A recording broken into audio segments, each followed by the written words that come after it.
born in Blanding, Utah on November the 15th, 1933, and spent my very young days right there. There was one thing couple of things I remember in Blanding was I could take an egg and walk up to Red's Mercantile and get a piece of candy for my egg. That was so fun. I was really young, so I don't know how Mom dared let me go, but that was different days, wasn't it? And then the second time was I thought I was popular because I was 8 years old and going to be baptized, and the there was so much talk and commotion and everything going on, and I thought, boy, I'm really important. And then I found out that it was the day Pearl Harbor was bombed, December the 7th, 1941. And then my mother explained to me it wasn't, everything. They were all concerned about the country.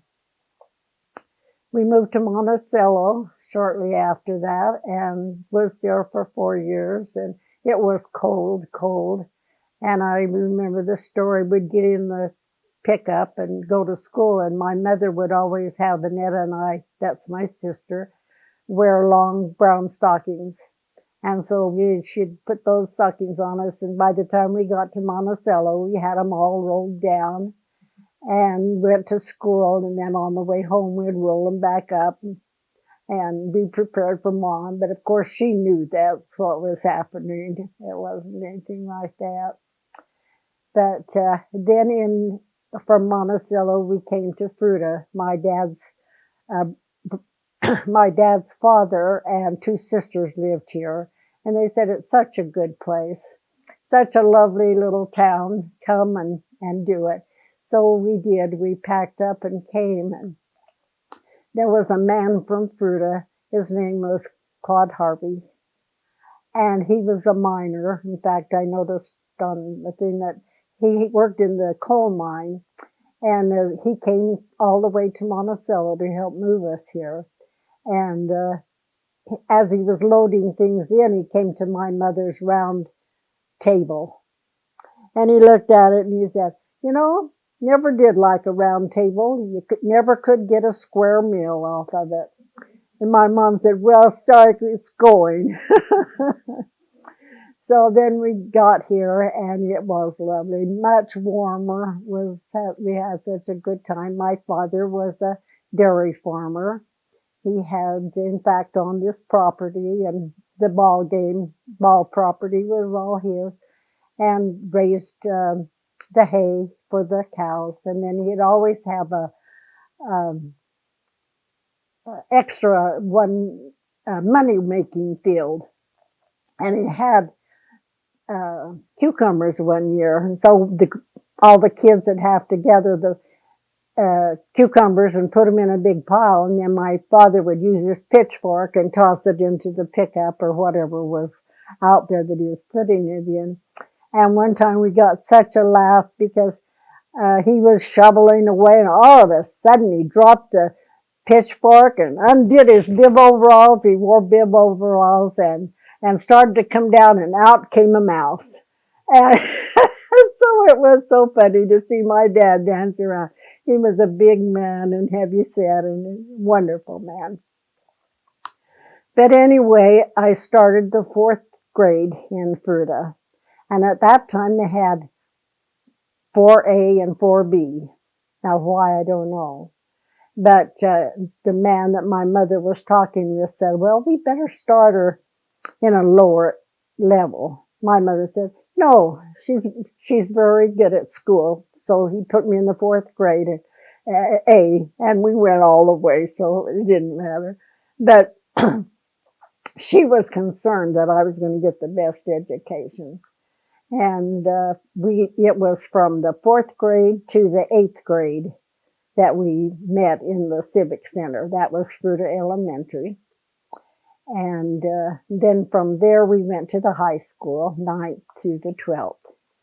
And good fun days. Fun days. I loved to be in the plays and in the activities of our class and just different things. It was a wonderful growing up time. And you have those times when I got to be a cheerleader, but you had to be voted on, and I thought, oh, no one will vote for me. I know it, but they did, and I got to be one, and it was fun. It was fun, and we were in plays. The Fruita City had a play, and I'm sure it was called Country Music or something like that. And it was Johnny Barkus was in charge, and it was I love country music, good old country music, played by the real hillbilly band. Anyway, I still remember the song and all the people in it. When I'll just go back for just a little bit. When I talking about being baptized, church has been such my whole life. That's what it is. I belong to the Church of Jesus Christ of Latter-day Saints. And back then we were called the Mormons. And there wasn't very many Mormons around here at all. I think when we came there was about 27 families. And we met in the Armory building at right down here in Fruita. And then we did projects to see if we couldn't buy us a church because we were growing. People kept coming in. The Whites came and they had a family, and the Hawkses came and they had a family, and all the young girls were anxious to see what the Hawkses had, and they had a family of boys and 2 girls, and so. But actually, and one of them was Jerry, my husband-to-be. But at that time, I was interested in someone else, so it really didn't make too much difference to have them. But the growth that has come into Fruita is miraculous, and it's a wonderful place. That's why they come. It's but it's still a good hometown. I know that people have mentioned already about the changes in the businesses and the places and all the different things that were there. In high school, I worked, the senior class had a class that you could go and apply for a job and work part-time for your class credit and everything. And I went and got a job from Ray and Imelda Tompkins. They had the grocery distribution center. Their little house is still right there in Fruita. It's right by the canal on at top of Aspen, right at the top of Aspen. And that was such good people. And I got to do the invoices when people would call in and ask for how much groceries they needed. I had to write that down, and then they'd fill it and take it out to them. And years later, the Coxes bought that place and did the same thing. And my husband, Jerry, drove truck for them for a couple of years, I think was about all. But it was a fun thing to have memories of me working there and then my husband being there. And I did meet Jerry at school, and we enjoyed one another's company because the church always had dances and parties and different things that the church worked together. So I did get to know Jerry and love him. He's a good, good man. We would have bazaars. All winter, the church women would sew, make quilts and dish towels and everything. Just a lot of sewing that they could sell at the farmers. It was called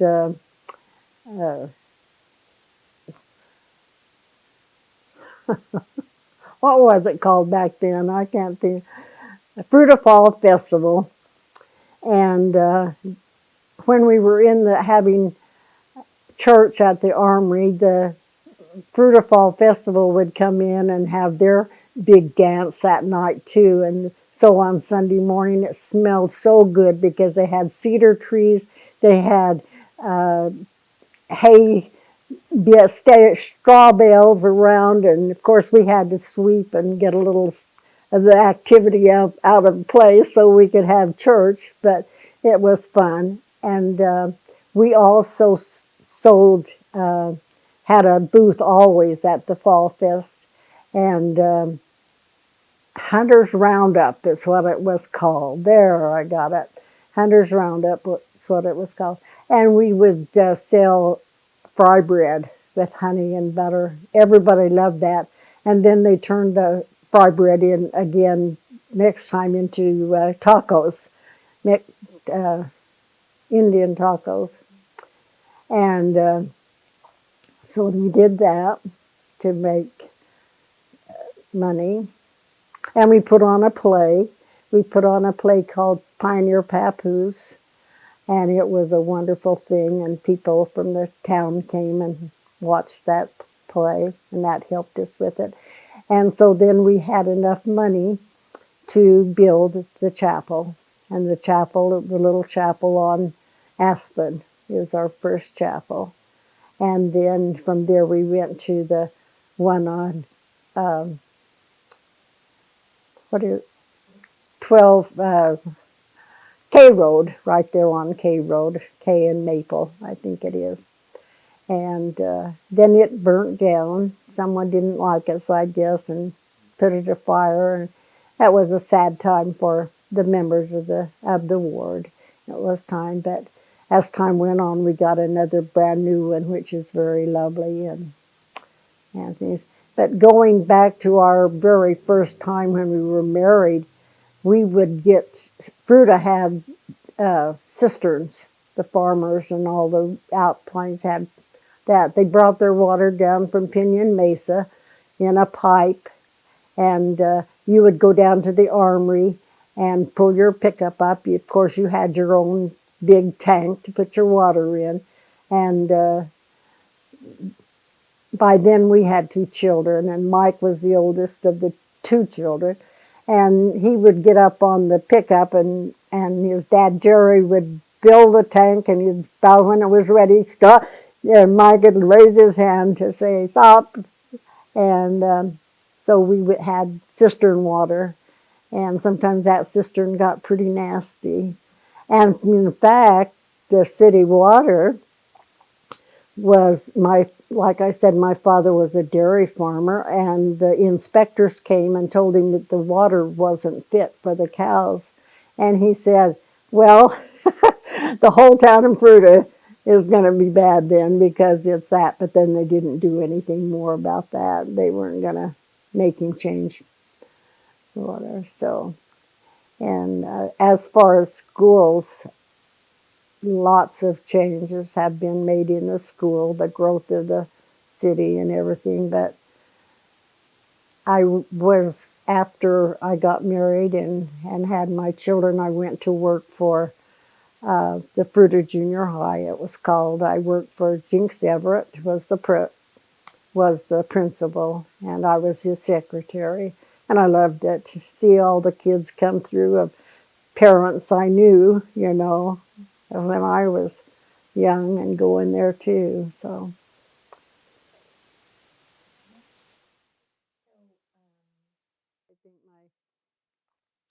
in fact, I have a lot of stories about my parents with the Indians and everything. But my grandpa Nix, it was from back east, so he wasn't used to anything like that, and he had worked himself to Bluff. He had heard about gold, and he thought he'd go pan for gold and get rich. And he took the 2 ladies that were there, all the other men that had made the trip to go get at the Indians, said, Mr. Nix, since how you're not acquainted with any of this type of stuff, we'll leave you with the 2 women, and we'll go. And he says, you can protect them. Well, lo and behold, some Indians did come to the house, and it just frightened him to death. And the women said, don't worry, Mr. Nix, we'll take care of it. And so he said that he was not very good at protecting women from Indians. But my dad, when he was only 15, him and his buddy got their horses and their guns, and the sheriff said, now just where do you think you 2 young men are going? And they said, well, we thought we'd go help fight. No, I think you better stay here. So very disappointed young men stayed home. But that was funny. Yeah, they did have and they'd catch the Indians and put them in round, what did my mother call them? They were just a round, wired up thing that they put those poor Indians, women and children and everything in that thing. She said it was just not good at all. And she said they'd just moan and do their little dances and singing and but one of the men, the Indians, was named Posey, and he was known all round Meeker. And in fact, he was in Meeker and Uray, and was in the Indian massacre at Meeker. And then he lived his life out. He he had a girlfriend that he had loved since youth, and they were playing, and he accidentally shot her. And she didn't die at the time, but he took her off into the hills and laid with her all that time. The love he showed to his wife, and it was sad. Well, and then I got married and had a family, and what a wonderful family I have. I have 5 children, 1 daughter, Pamela, and 4 boys, Mike, David, Scott, and Jer. And I have 18 grandchildren. I have 36 great-grandchildren. We would go to the show, they had a movie house, Walker's. In fact, Jack Kester was it was his parents that owned the thing. And we would go and we could get in for a dime. And actually it was 9 cents because we got to put the penny for the swimming pool. We were putting money in to have a swimming pool. And I'll be darned if it didn't turn out that when I went to work for Ray Tompkins, that they had money enough to start an idea anyway and get all the things ready for that thing. But we'd go to this and put our penny in and then have a dill pickle and sit and watch the movie. And one night, it was a scary movie, and we always walked home. It was my brother and sister and myself, and there was a family of boys that lived up above us, just right up the road here. And they were hiding in the bushes when we came walking home and scared us to death. I mean, you know, we just seen that scary movie. I can't remember what the movie was, but I sure remember being frightened getting when they jumped out and started after us. So we did do that, and then, like I said, we had so many activities with the church, and we just had some fun times in Fruita. Very fun times. It's hard to remember. There's so many stories that we did and when we were first married, we didn't have the money to go on vacations like they do now. So Jerry would come home from work, and I'd have some tinfoil dinners ready, and the kids and Jerry and I'd jump in. Usually we took my mother and father along because they with us, and off to the desert we'd go to look and see the things up there. And I noticed as I was listening to George Pickens. He talked about going up to the Red Lake, what was it called, and have picnics in the big cistern, and it was still there. They finally did cover up a lot of those. I think the Quakers were going to build a little city up there. Was my first impression that I remember that they did. But it was just a place for them to run and get that energy out of and look for pretty rocks and did things. So we did a lot of things as a family like that. Then as they grew older, things came in. So there was a lot of things they could do. And one thing that was special that we could do, we'd go to Grand Junction, and you could buy 10 hamburgers for, I think they were only $1 a piece, you know. And Jerry would say, well, the kids won't eat all this. And so he got his meal out of it. But it was funny because that was the first, Arctic Circle was the first one that we went to and learned about eating out. Yeah. Two is I worked for Patty Biddle. She had what was called a shop, and I loved that shop. She had everything in it, and such a lovely person to work for.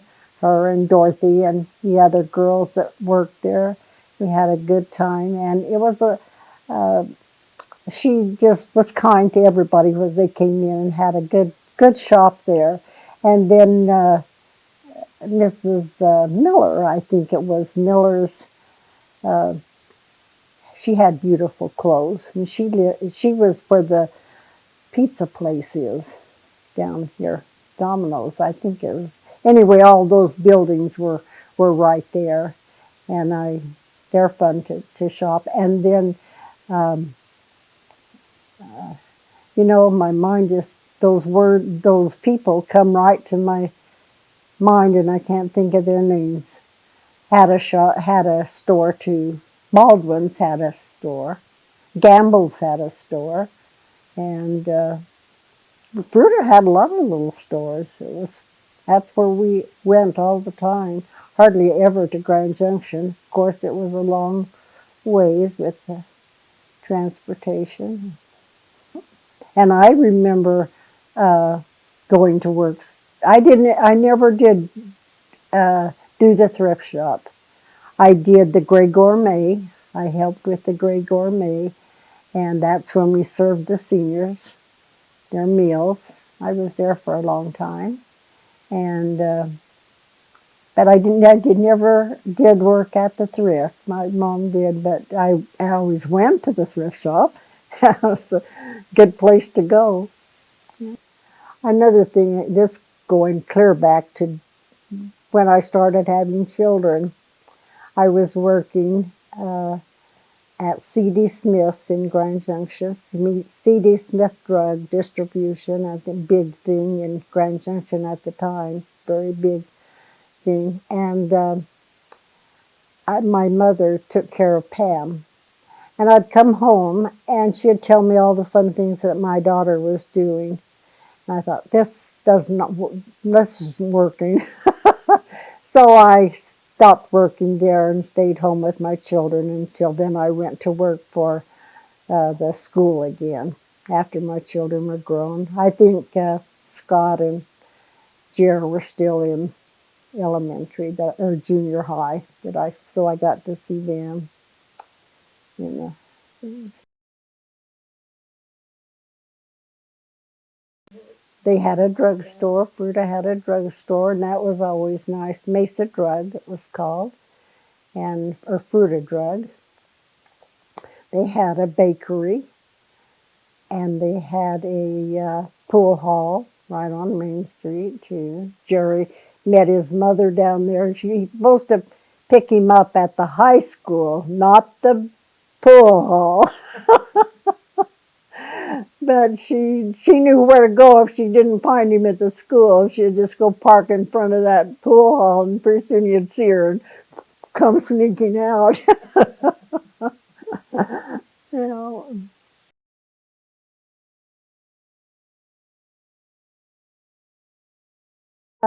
The first one was he worked for the lumber company. That's where he worked first. And Mr. High was the big over it all, you know, like that. And he used to laugh at Jerry. Jerry didn't swear or anything, but he'd always say, "Oh," let's see, what did he always say? Wasn't dang. Just some little thing. And Paul High would wait. If he was working on something that didn't go together, he didn't saw it right, or the glass broke or something like that, for Jerry to say his word, and he says, now one of these days he's going to cuss. I know he's going to cuss. He never did. And then he went to work for the insulation company down here. What's it called?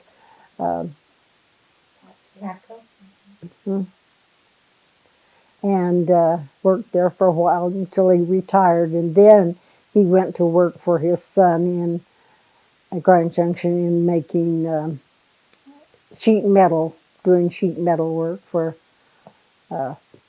coolers and heaters and stuff like that. He enjoyed that.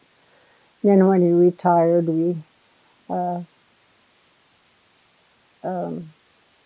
kind of went traveling a little bit, but he got sick. Oh, we did serve a mission for our church. We went to Nauvoo for 2 years and served there. It was only 18 months we got to stay.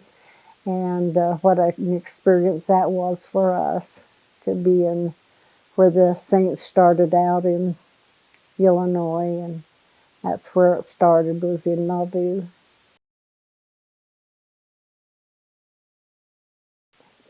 My husband Jerry and my son Mike decided that they needed a spare money-making project, and so it was the turkey business was doing well in Utah.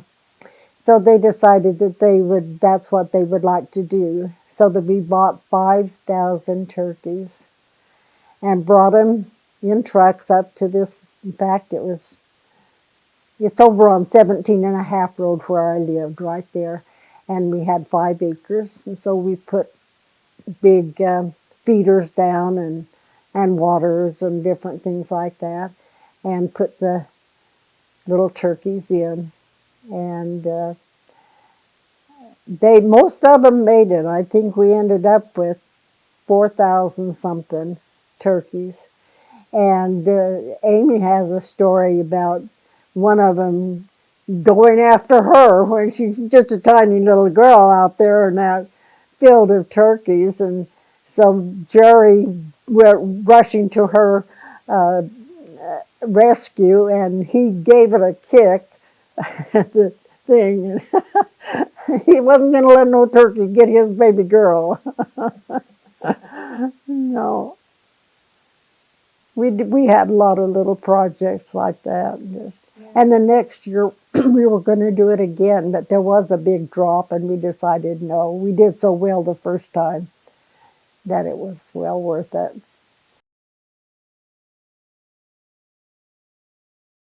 Built a small house. It was 16 by 14 by 16 at Loma, at his parents' property there in Loma on 13 Road. And then my mother-in-law passed away, and so we picked up our house, actually picked it up on a thing and brought it in. My father had given us 5 acres over on 16 and a half road. We put that house down there, and my husband started building on it, one room at a time, or different things, and it probably to other people, oh my goodness, what's going on here? But to me, it was a choice, lovely place to live, and he built it. It was a big house by the time we got done, but it had a coal furnace, and he was tired of hauling coal and getting that dust all through everything. And so he said, Heavenly Father, help me find a way to get a furnace. And it wasn't too long after that the house burnt down. And it was sad to see, but actually it was a blessing, of course. Truly was a blessing. But Jerry said, thank you, Heavenly Father, but I didn't mean it quite that bad. Quite that way. So we did have, And my neighbor come down from where he was, and he said, "Jane, don't you know it was a no burn day today?" And it was. It was February the 1st, 1991. It burned, yeah. So we got to build a lovely new home, and it's still there. And we had a cow, and we always had some kind of animals. We had my son Scott was working in the hayfield, and they ran across a field of raccoons. I mean, a nest of raccoons, because one of them was just still a baby. I think the mother got quite a few, but left this teeny tiny one. And Scott was he's so tender-hearted, and he brought this little raccoon home in his hand, and we fed it. We actually fed it. It grew to be 40 pounds. That was a big raccoon, but he didn't know he was a raccoon. I mean, he thought he was just a regular thing. And but he would stick his hands in the water, and you'd give him a sucker, and he'd suck. And one thing he'd like to do was, after you had your shower, you'd sit on the couch, and he'd run his fingers down through your hair.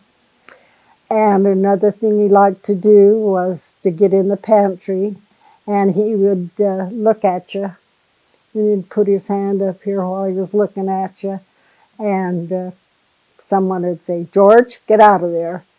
And he'd just look, and finally he'd find what he wanted, and up the stairs he went with his marshmallows. He knew what he liked. And then about a year later, this dogs got him, killed him. He didn't know how to fight, I guess, because he was so round. But funny thing was, we had a tree right by the top of the roof, and so he could climb the tree and get across on our roof of the house. It was flat roofed, and go back and forth.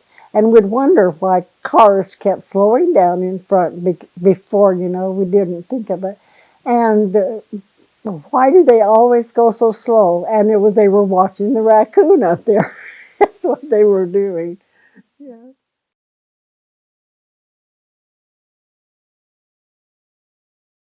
Well, I love the growth of the town, how that it's done. But to me, I love wide open spaces. And it seems like eventually you just get smaller and smaller in the things because of the people coming. But I don't begrudge it at all, like that. That's been a really big change, is the growth of Fruita.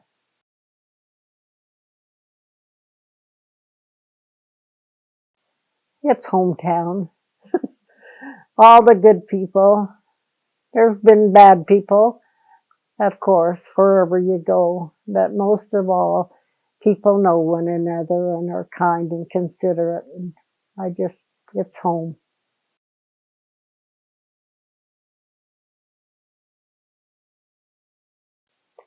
That it can continue to be a good moral town, a good town that can look up and say thanks for this and thanks for that, and know where it came from, where those blessings come from. Yeah.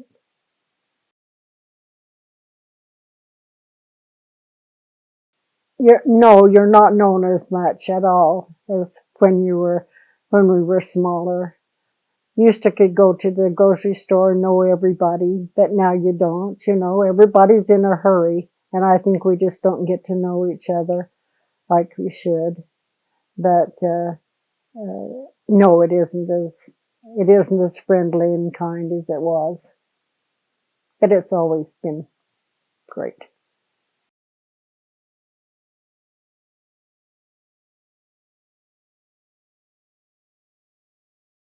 No, I don't know what I would say to him. The best part, we can't stay like we were. That's not God's plan at all.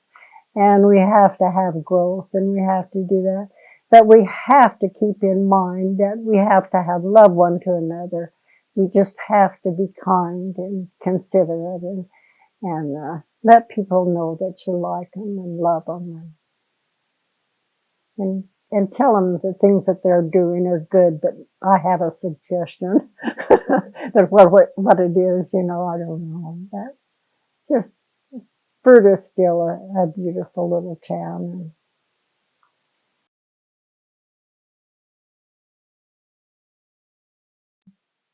that's what I say. It's hard to just kind of go through a line of your life, but what a wonderful life I've had. It has. I've had a wonderful husband and a wonderful family, wonderful town to live in, and wonderful people. Yep. Can't complain one bit.